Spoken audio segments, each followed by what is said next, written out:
I'm Jeanne Chipman, and I live in Salt Lake City, Utah. And I'm a vocal teacher, and a mother, and a grandmother, and a great-grandmother. And I've been involved in community functions. I taught at the University of Utah for 30 years.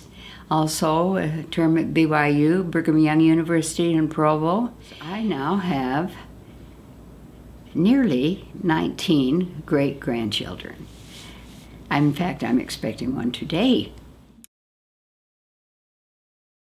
My mother and father were both singers, and we had an old Victrola and all the old 78 records, and even as a little girl, I still remember getting on a chair and cranking up the old Victrola and putting on Caruso and Tetrazzini and Chaliapin and Nellie Melba and all of these greats. And so I had music always in my life and in my ear. I call my students my musical children. There is a closeness that you have when you nurture them and teach them, that you become really very spiritually involved with them. And I teach young people from all religious beliefs, all walks of life, all nationalities. It makes no difference. I just loved performing from the very beginning, and then I got into teaching and had this long career as a teacher, and oh, what a blessing it's been. It's been a joy. I have the most marvelous young people in my life because of it, and actually I'm to a point now where I've taught the children of my students, and I'm getting now to where their children are beginning to sing. And what a blessing. You can't give of yourself and accept in return without having a really wonderful bond. And that is, I think, probably the most nurturing, wonderful part of teaching. So, oh, I agree 100% with you. Yes, when you teach, you become a family. At one time, I was National Music Chairman of the American Mothers Organization, and my goal in that role was to show young mothers how to teach good learning principles through music.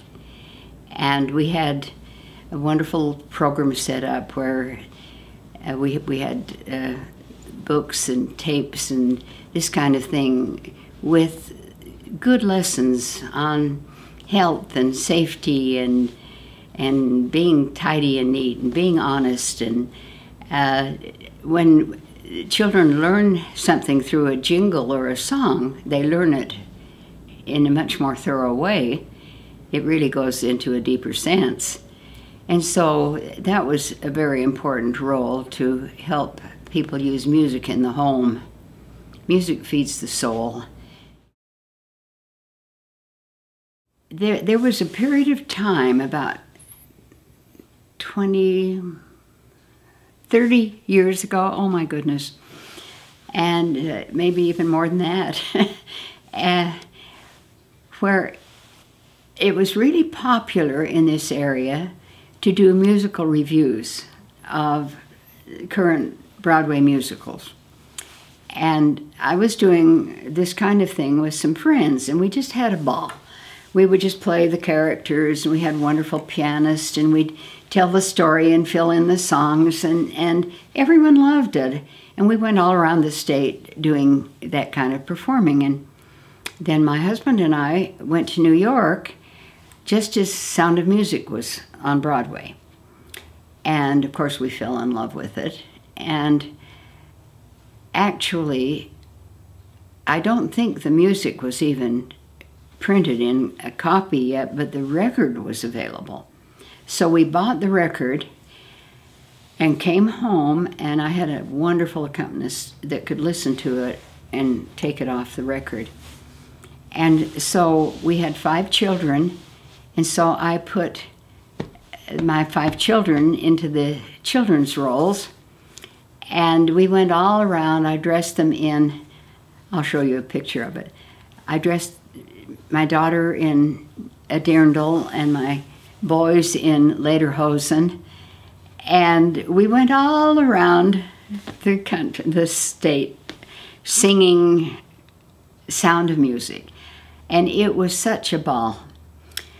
But one thing that happened that I think was so interesting, when my daughter was little, just, you know, between 6 and 12 someplace, she would observe my teaching, because I was teaching at home, and she just couldn't wait to get old enough to study singing. And she didn't have a natural sense of pitch. She would start a song on a certain key, and then the next section she'd change keys. It was true in that key, and then it would change keys. And when she was in elementary school, and I could do a whole lecture on this, the class was singing, and her teacher said, "Vicki, don't sing, you're ruining the sound of the class."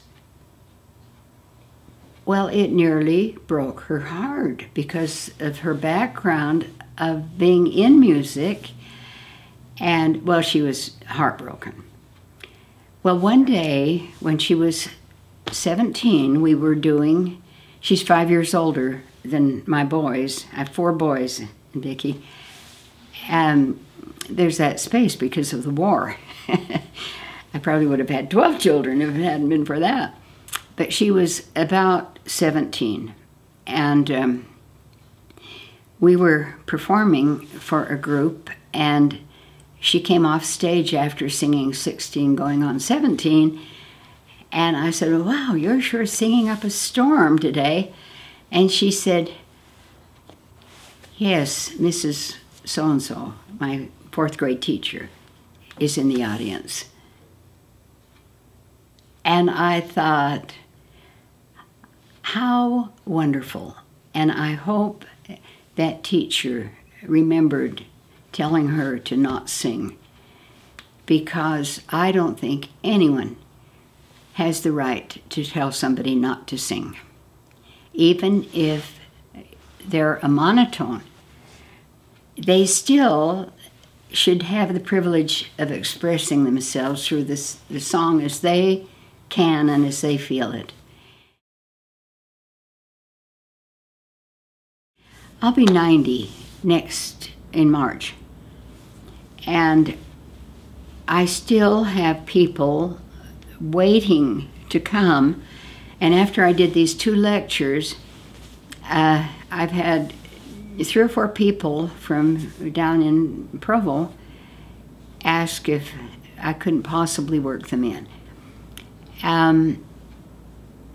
If I didn't love teaching, I wouldn't still be doing it. I really do love teaching.